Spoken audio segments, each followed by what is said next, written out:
अफजल गुलजार, आप देख रहे हैं DMM न्यूज़ मानसरा। इस वक्त मैं मौजूद हूँ वादी कोंच हेड़ा के मकाम पर।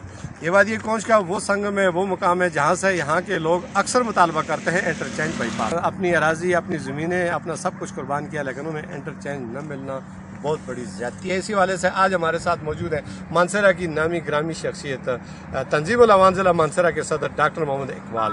डॉक्टर मोहम्मद इकबाल, आप ये बताएं कि ये इंटरचेंज का मुतालबा जो आवाम कर रहे हैं, इस पर आपके क्या तासरात है, आपकी तंजीम क्या कर रही है?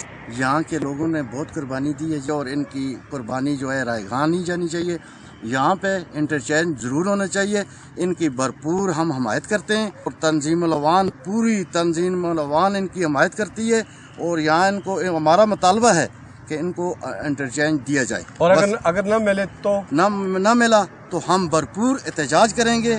यहाँ के कोंच वैली के चेयरमैन इकबाल खान के शाना बिशाना हम खड़े हैं। कर दिया, लिहाजा इस तरह नहीं होना चाहिए, इस पर एक्शन होना चाहिए और काम होना चाहिए। अच्छा, आप क्या कहेंगे जी अपने तासरात इंटरचेंज के बारे में? जी, इंटरचेंज होना चाहिए, यहाँ के लोगों का हक है और इनको मिलना चाहिए। पहले भी 2-3 दफ़ा एहतजाज हुए और कागज़ों के अंदर जो है इसकी निशानदेही कर दी है।